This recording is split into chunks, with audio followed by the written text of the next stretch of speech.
বন্ধন news, খবরের বন্ধন। শুরু করছি আজকের খবর। আনন্দ বাংলা ফাউন্ডেশন হিউম্যান রাইটস সংস্থার মুর্শিদাবাদ জেলা সভাপতি পদে দায়িত্ব নিলেন বিশিষ্ট সমাজসেবী নাজিবুর রহমান। এদিন আনন্দ বাংলা ফাউন্ডেশনের হুগলি জেলা সদর দপ্তরে নাজিবুর রহমানের হাতে জেলা সভাপতির শংসাপত্র তুলে দিলেন আনন্দ বাংলা ফাউন্ডেশনের কর্ণধার বিশিষ্ট আইনজীবী মলয় মজুমদার। নাজিবুর রহমানের মতো কর্মদক্ষ সমাজসেবী মুর্শিদাবাদ জেলা হিউম্যান রাইটস অর্গানাইজেশনের সভাপতি পদে দায়িত্ব নেয় জেলার মানবাধিকার কমিশনের কাজকর্ম ত্বরান্বিত হবে বলে আনন্দ বাংলা ফাউন্ডেশনের কর্ণধার আইনজীবী মলয় মজুমদার। এই নাজিবুর রহমান সাহেব একদা মুর্শিদাবাদ জেলার কংগ্রেস, তৃণমূল কংগ্রেস বিভিন্নভাবে দক্ষিণপন্থী দলের সভাপতি ছিলেন, নেতৃত্ব দিয়েছেন। এখন ওনার ছেলেরাও বড় বড় পদে আসীন আছেন। কিন্তু এগুলো করা সত্ত্বেও এগুলো বজায় রেখে আমাদের যে হিউম্যান রাইটস অর্গানাইজেশন, ধরুন আমাদের যে হিউম্যান রাইটস সংগঠন আনন্দ বাংলা ফাউন্ডেশন, উনি সারা মুর্শিদাবাদ জেলার সভাপতিত্ব গ্রহণ করলেন।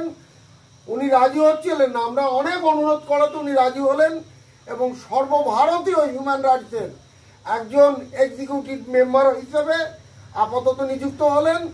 আমরা পরবর্তীকালে ওনার বহরমপুরে গিয়েই ওনাকে অল ইন্ডিয়া হিউম্যান রাইটসের সেক্রেটারি হিসেবে ঘোষণা করে আসবো। এটা এখনো হলো না, কারণ এটা তো আমাদের কমিটির অন্যান্য সদস্য আছে, তাদের মতামত নিতে হবে। আমি আশা করছি যে রহমান সাহেব আমাদের মুখ উজ্জ্বল করবে এবং সারা মুর্শিদাবাদে কোনায় কোনায় আমাদের সংগঠনকে শক্তিশালী করবে। এবার রহমান সাহেবকে আমি অনুরোধ করব যে আপনি দয়া করে কিছু আপনার মনে। আমি নাজিবুর রহমান, আমি মুর্শিদাবাদ থেকে আজ আমাদের আনন্দ বাংলা অর্গানাইজেশনের পক্ষ থেকে আমাকে যে দায়িত্বভার দেওয়া হলো মুর্শিদাবাদ ডিস্ট্রিক্ট প্রেসিডেন্ট এবং রাজ্যের যে সর্বভারতীয় যে হিউম্যান রাইটসের যে দায়িত্ব দেওয়ার জন্য যে আলোচনা চলছে, বর্তমানে আজ থেকে আমি যে দায়িত্ব গ্রহণ করতে চলেছি মুর্শিদাবাদ ডিস্ট্রিক্ট প্রেসিডেন্ট, আমি হিউম্যান রাইটসের পক্ষ থেকে আমি আশা করব ওনারা যেটুকু দায়িত্ব দিলেন আমাকে ডিস্ট্রিক্ট প্রেসিডেন্ট, গোটা ডিস্ট্রিক্টে সমস্ত ব্লকে, ব্লক কমিটি থেকে শুরু করে জেলা কমিটি থেকে শুরু করে মহকুমা কমিটি থেকে শুরু করে যাবতীয় দায়িত্ব আমি পালন করব আশা করছি। মুর্শিদাবাদের মানুষ আমার সঙ্গে আছে। যে সমস্ত দল, জাতি, ধর্ম, বর্ণ নির্বিশেষে, দল বল নির্বিশেষে আমি মানুষের যে প্রিয়, পূর্বে ছিলাম, আজও আছি, আগামী দিন থাকবো বিশ্বাস আমার আছে। আমি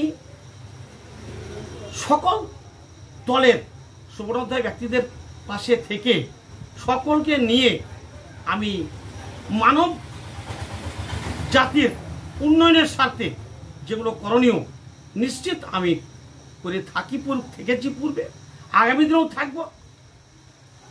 হিউম্যান রাইটসের পক্ষ থেকে সর্বভারতীয় স্তরে আপনার কি চিন্তা ভাবনা? তখন আমি যখন দায়িত্ব পেয়ে যাব, নিশ্চিত এই ভারতবর্ষের মাটিতে বর্তমান যা চলছে, কেন্দ্র সরকার কিছু কিছু কাজ ভালো করলেও কিছু কিছু কাজ নেগেটিভ দিক চাচ্ছে, যেটা আইন বিরোধী কাজ।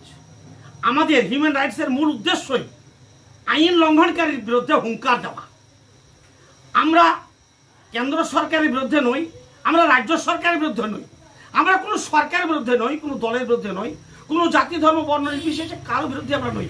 সকলের পক্ষে আমরা, যে আমাদের আইনের পক্ষে থাকবে তার পক্ষে আমরা থাকব। আমরা আগামী দিনে বর্তমান পশ্চিমবাংলার মাটিতে মামাটি মানুষের নেত্রী, রাজ্যের মুখ্যমন্ত্রী, পশ্চিমবাংলার অধিকন্যা মমতা বন্দ্যোপাধ্যায়ের নেতৃত্বে গোটা পশ্চিমবাংলায় যা উন্নয়নের জোয়ার ও সুশাসন চলছে, একথা আমরা বলে থাকি। কোথাও কোথাও যদি কোনো ডিস্টার্ব করে থাকে তার বিরুদ্ধে আমরা হুঙ্কার দিয়ে কথা বলে থাকি। আমরা কারো কাছে মাথা নত করানোর মতন মাথা আমরা রাখিনি। আমরা চাই জাতি, ধর্ম, বর্ণ নির্বিশেষে, দল বল নির্বিশেষে আমরা হিউম্যান রাইটস আমাদের পক্ষে থাকবে। আমরা এগিয়ে যাব এই আশা রেখে আমি আমার সম্প্রতি মুর্শিদাবাদে বেশ কিছু অপ্রীতিকর ঘটনা ঘটেছে, সারা ভারতবর্ষে সেটা আলোড়ন সৃষ্টি করেছে। এই ধরনের ঘটনা আপনি হিউম্যান রাইটসের দায়িত্ব পালন কীভাবে ট্যাকেল করবেন? দেখুন, কিছুদিন পূর্বে মুর্শিদাবাদের মাটিতে কিছু অঘটন ঘটেছিল। ওটা সাম্প্রদায়িক অঘটন নয়, ওটা তৃণমূল ভার্সেস বিজেপির ঘটনা। কিছু সংবাদ মাধ্যমে বার হয়েছে, নিশ্চয়ই দেশের মানুষ দেখেছে, সত্য ঘটনা যারা প্রকাশ করেছে। কিছু খবর মিথ্যাচার করেছিল, ওখানে সাম্প্রদায়িক দাঙ্গা হয়নি। আমার বাড়ি মুর্শিদাবাদে, আমি যতদূর জানি, আমি এলাকায় ঘুরে পরিদর্শন করে দেখেছি, ওটা বিজেপি ভার্সেস তৃণমূলের ঘটনা। কিন্তু প্রচারের আলোতে গেল কি হিন্দু মুসলিমের ঘটনা, জাতি বিদ্বেষের কথা। কিন্তু আমি কখনো ওটা মেনে নিতে চাই না। তাই আগামী দিনে মুর্শিদাবাদের মাটিতে অঘটন ঘটবে না এ বিশ্বাস আমাদের আছে। যে মুর্শিদাবাদের মাটি বাংলা, বিহার, উড়িষ্যার রাজধানী, সে নবাব সিরাজদৌল্লার মাটি। যে মুর্শিদাবাদের পার্শ্ববর্তী এলাকা মালদার মাটি, এবিকে গনি খান চৌধুরীর মাটি। ওই জায়গাতে অঘটন ঘটতে পারে না, সাম্প্রদায়িক বাজনা বাজতে পারে না। ওখানে জাতি, ধর্ম, বর্ণ নির্বিশেষে, দল বল নির্বিশেষে আমাদের মতো মানুষ কিছু বসবাস করে। আমি আশা করব মুর্শিদাবাদের মাটি কোনো অঘটন ঘটবে না। আমরা যদি কোথাও দাঁড়াই, মুখ খুলি, নিশ্চিত এলাকার মানুষ, মেজর পার্সেন্ট মানুষ নয়, 90% মানুষ সেটা গ্রহণ করে আমাদেরকে, এই বিশ্বাস আমাদের আছে। সাধারণ মানুষকে কি বার্তা দিতে চাই? সাধারণ মানুষকে বার্তা দিতে চাই যে আসুন সকলে মিলে আমরা একসঙ্গে চলতে চাই। জাতি, ধর্ম, বর্ণ নির্বিশেষে, দল বল নির্বিশেষে হিউম্যান রাইটসের পক্ষ থেকে আমরা আপনাদের পাশে আছি। আপনারা আমাদের পাশে থাকুন। আমি আগামী দিনে সকলকে নিয়ে মামাটি মানুষের নেত্রী, রাজ্যের মুখ্যমন্ত্রী পশ্চিমবঙ্গ কন্যা মমতা বন্দ্যোপাধ্যায়ের নেতৃত্বে যে সুশাসন চলছে আমরা বলে থাকি, আমরা আগামী দিনে কোথাও যাতে অঘটন না ঘটে সেটা আশা করব। সরকার আমাদের পক্ষে থাকবে, প্রশাসন আমাদের পক্ষে থাকবে, আমরা নিরপেক্ষ দৃষ্টিভঙ্গিতে মানুষের পাশে থাকব, এই প্রতিজ্ঞাবদ্ধ আমরা আছি। মাদকাসক্ত যুবকদের জীবনের মূল স্রোতে ফিরিয়ে আনছে চুঁচুড়া নবজীবন ফাউন্ডেশন। আজ থেকে 7 বছর আগে পথ চলা শুরু হয়েছিল এই সংস্থার। হুগলি জেলা থেকে শুরু হয়েছিল নবজীবন ফাউন্ডেশনের কাজ। আজ গোটা উত্তর পূর্ব ভারতে ছড়িয়ে পড়েছে তার ব্যাপ্তি। জেলা ও রাজ্যের হাজার হাজার মাদকাসক্ত যুবকদের মানসিক ও শারীরিক চিকিৎসার মধ্যে দিয়ে সুস্থ জীবনের পথে ফিরিয়ে আনছে নবজীবন ফাউন্ডেশন। কি করে এই সংস্থাকে তিল তিল করে গড়ে তুলছেন বন্ধন নিউজ এর ক্যামেরার সামনে, সে কথা বললেন সংস্থার কর্ণধার চন্দন দাস। দেখি ওটার মধ্যে কি আছে, বা পাড়ার বড় দাদারা করছে, আমিও একটুখানি করি, ফিলিংসটা কি সেটা দেখতে যাই। এবং একটা সার্টেন টাইমের পর কি হয়, সেটা ফ্রিকোয়েন্সিটা তখন অনেক বেশি থাকে, গ্যাপ থাকে যখন শুরু করে। পরবর্তীকালে যখন নির্ভরশীল হয়ে পড়ে সেই একটা সাবস্টেন্সের উপর, তখন সেটা থেকে বেরোনোর জন্য সে নানা রকম চেষ্টা করে, কিন্তু তার ওয়ে আউটটা জানা নেই যে কোন রাস্তা দিয়ে গেলে নেশা থেকেও বিরত থেকে সুস্থ স্বাভাবিক জীবনযাপন করা যায়। তো আমি ভাবলাম যে শুধুমাত্র আমি সুস্থ স্বাভাবিক জীবনযাপন করলাম, আমার জীবনের সার্বিক উন্নতি হলো, বা আমার যে সব এম বা আমি জীবনে যে জিনিসগুলো করতে পারিনি সেগুলো আমি ফুলফিল করলাম, তাহলে তো শুধু আমার কথাই ভাবা হলো। তাহলে আমি এরকম কিছু কাজ করি যাতে আমার মতো আরও 5 জন আমার দ্বারা উপকৃত হয়। এবং একটা সার্টেন টাইমের পর যখন মানুষ চায় যে ফিরতে, অথচ তার কাছে রাস্তা থাকে না, তখন এই একটা WHO ওয়ার্ল্ড হেলথ অর্গানাইজেশন একটা প্রসিডিউর বার করেছে। হুগলির কোদালিয়া জাতীয় যুব কম্পিউটার সাক্ষরতা মিশন স্কুল পড়ুয়াদের পাশাপাশি তরুণ প্রজন্মের কাজে স্বনির্ভর হওয়ার জন্য বিশ্বমানের কম্পিউটার প্রশিক্ষণ কেন্দ্র। এখানে ক্লাস 3 থেকে ইঞ্জিনিয়ারিংয়ের কম্পিউটার কোর্স পর্যন্ত প্রশিক্ষণ দেওয়া হয়। এই হুগলির কোদালিয়া জাতীয় যুব কম্পিউটার সাক্ষরতা মিশন প্রশিক্ষণ কেন্দ্র থেকে কম্পিউটারের প্রশিক্ষণ নিয়ে দেশে বিদেশে অনেক ছাত্রছাত্রী আজ প্রতিষ্ঠিত। স্বল্প ফিতে ছাত্রছাত্রীদের বিশ্বমানের কম্পিউটার প্রশিক্ষণ দিয়ে এই কেন্দ্র এক বেঞ্জি দৃষ্টান্ত সৃষ্টি করেছে। বন্ধন নিউজে ক্যামেরায় ধরা পড়ল সেই দৃশ্য। নমস্কার, জাতীয় যুব কম্পিউটার সাক্ষরতা মিশন কোদালিয়া, আগে জুনিয়র ফ্যাকাল্টি। এখানে ক্লাস 3 থেকে ইঞ্জিনিয়ারিং অবধি সমস্ত রকম কোর্স করানো হয়, এবং তার সাথে সাথে প্রফেশনাল কোর্স যেমন C++, Java, power BI, Tally, GST, web development, app development, power BI, etcetera সব রকমের কোর্স করানো হয়, কম্পিউটার কোর্স করানো হয়। এখানে ইংলিশ মিডিয়াম এবং বাংলা মিডিয়ামের দুরকম স্টুডেন্টেরই সব রকম কোর্স করানো হয়।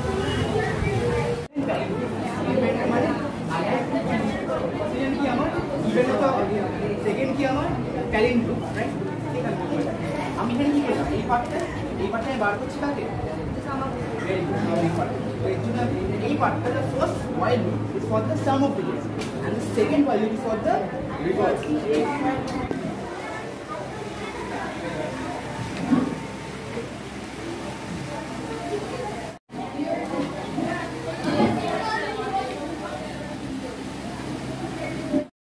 কম খরচে বিশ্বমানের আধুনিক চিকিৎসার হুগলির মিডল্যান্ড নার্সিংহোমে বাংলার বিশিষ্ট চিকিৎসকরা এই নার্সিংহোমে রোগীদের চিকিৎসা করেন। জটিল রোগের চিকিৎসার জন্য রোগীদের আর দক্ষিণ ভারত যাওয়ার দরকার নেই। হুগলির মিডল্যান্ড নার্সিংহোমে পাওয়া যাবে বিশ্বমানের আধুনিক চিকিৎসা পরিষেবা। এখানে প্রসূতি, মা ও সদ্যজাত শিশুদের বিশ্বমানের আধুনিক চিকিৎসা পদ্ধতিতে চিকিৎসা করে থাকেন গাইনো ও শিশু চিকিৎসকরা। দুপুর 12টা হোক বা রাত্রির 12টা, রোগীদের জন্য 24 ঘন্টা চিকিৎসা পরিষেবা বজায় রেখেছে হুগলির মিডল্যান্ড নার্সিংহোম। আমি ডক্টর মানস ঘোষ, আমি মিডল্যান্ড নার্সিংহোমের মেডিকেল ডিরেক্টর। বিশেষত্ব বলতে যেটা আপনি বললেন, একটা হচ্ছে এনআইসিইউ, নিউনেটাল কেয়ার ইউনিট। আমি বলতে পারি এটা আমাদের আশেপাশে হুগলি জেলায় নেই। নিউনেটাল মানে হচ্ছে যেটা বাচ্চা জন্মের পরেই প্রথম 28 দিনকে আমরা নিউনেট বলি, প্রথম ফার্স্ট 4 উইকস। তো এই সময়ে বাচ্চাদের সমস্ত রকমের চিকিৎসায় বলুন বা তাদের দেহের গঠন বলুন বা তাদের রোগগুলোই বলুন, সেগুলো সবগুলো অন্যান্য বাচ্চা মানে তার থেকে বড় বাচ্চার থেকে কিন্তু অনেকটাই আলাদা। এবং এই ক্ষেত্রে বাচ্চারা খুব সেন্সিটিভ হয়, বাচ্চাদের রোগ প্রতিরোধ ক্ষমতাও অনেক সময় কম থাকে এবং এগুলোর জন্য স্পেশাল কেয়ার লাগে নিউনেট, এবং তাদের পুরো চিকিৎসা পার্টটা একটা আলাদাভাবে তৈরি হয় প্রথম 28 দিনের জন্য। আমরা এখানে চুঁচুড়া, বিশেষ করে চুঁচুড়া এবং হুগলিবাসীর জন্য এই জিনিসটা আমরা আনতে পেরেছি, যেখানে আমাদের বাচ্চাদের এই নিউনেটদের ক্রিটিক্যাল মানে খুব খারাপভাবে যে নিউনেটগুলো জন্মেছে বা যারা জন্মের পরে যারা হাঁপাচ্ছে বা যারা মেকোনিয়াম খেয়ে ফেলেছেন বা যাদের কোনো জন্মের পরে কোনো রকমের শ্বাসকষ্ট বলুন বা কোনো রকমের অসুবিধে হয়েছে বা জন্ডিস ধরা পড়েছে বা অন্য কোনো কমপ্লিকেশান হয়েছে, সেই ধরনের বাচ্চাদের চিকিৎসা করার জন্য উপযুক্ত ব্যবস্থা আমরা এখানে করতে পেরেছি। তার ভিতরে আমরা বলতে পারি আমাদের এখানে ওয়ার্মার আছে সাফিসিয়েন্ট, আমাদের এখানে 6টা বেডের জন্য ওয়ার্মার আছে এবং আমাদের এখানে ফটোথেরাপি মানে বাইলেয়ার ডবল সারফেস ফটোথেরাপি আছে যাদের কনজেনিটাল বা যাদের জন্ডিস ধরা পড়েছে তাদের জন্যে, এবং বাচ্চাদের ভেন্টিলেটার আছে আমাদের একদম নিওনেটদের জন্য। এই ভেন্টিলেটার সাধারণভাবে সব জায়গায় পাবেন না, এবং বাচ্চাদের বাবেল সিপ্যাপ যেটা একটা স্পেশালাইজ মেশিন, বাচ্চাদের যেহেতু ভেন্টিলেটার খুব বেশি লাগে না কিন্তু বাবেল সিপ্যাপ বলে একটা জিনিস খুব বেশি লাগে, তাদের অক্সিজেনের পরিমাণ কমে গেলে, তাদের শ্বাসকষ্ট হলে, সেটাও আমাদের এখানে আছে। এবং আমি কিছুদিন আগে আমাদের একটি বাচ্চা এখানে ভর্তি হয়েছিলেন যার শ্বাসকষ্ট হতে শুরু করেছিল জন্মের 6 ঘন্টা পর থেকে, এবং সুন্দরভাবে তাকে আমরা এখানে চিকিৎসা দিয়েছি। আমাদের এখানে দুজন খুব ইয়ং মানে এনথুজিয়াস্টিক পেডিয়াট্রিশিয়ান আছেন, ডক্টর মৈত্র এবং ডক্টর ঘোষ। তো তাদের দুজনের আন্ডারেই বাচ্চা ভর্তি ছিলেন। অন্য পেডিয়াট্রিশিয়ানরাও আসেন, বাট এনারা আমাদের এখানে সবসময়ই থাকেন মোটামুটি একটা স্তম্ভের মতো আমাদের নিউনেটাল কেয়ার ইউনিটের জন্য। এবং বাচ্চাটি এই মুহূর্তে খুবই ভালো আছে, তাকে আমরা ডিসচার্জ করেছি। এটা কি প্রিম্যাচিওর বেবিদের ক্ষেত্রে এটা বেশি প্রয়োজন হয়? ভীষণভাবে প্রিম্যাচিওর বেবি যারা একটু আগে জন্মেছেন বা যাদের ওয়েট কম হয়েছে, এবং অনেক সময় মায়ের বা ওয়েট অনেক সময় বেশি ওয়েট হলেও যে সেটা ভালো সেরকম নাও হতে পারে, যেমন ডায়াবেটিসের ক্ষেত্রে হতে পারে, বা অনেক সময় বাচ্চাদের বারবার জন্মানোর পর সুগার ফল করছে, এটাও আমরা দেখি।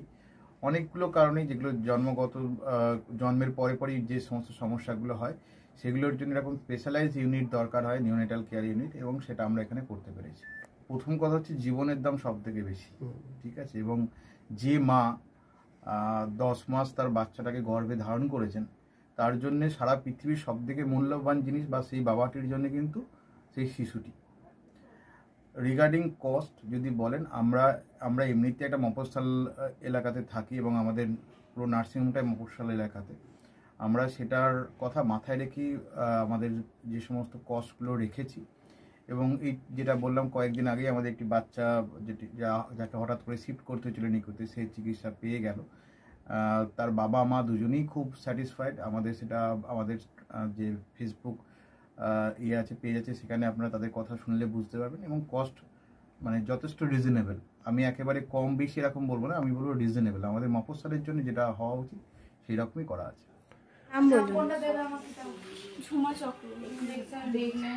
আপনার কি বাচ্চা আছে? কতদিন অ্যাডমিট ছিলেন এখানে? 4 দিন, আজকে নিয়ে 5 দিন, ডিসচার্জ নিয়ে 5 দিন। কোন ডাক্তারের অ্যাডমিট মানে আন্ডারে হচ্ছে? কৌশিক ব্যানার্জি। আর বাচ্চাকে কে দেখছিল? শুভদীপ মিত্র, ডক্টর শুভদীপ মিত্র। বাচ্চার কি হয়েছিল?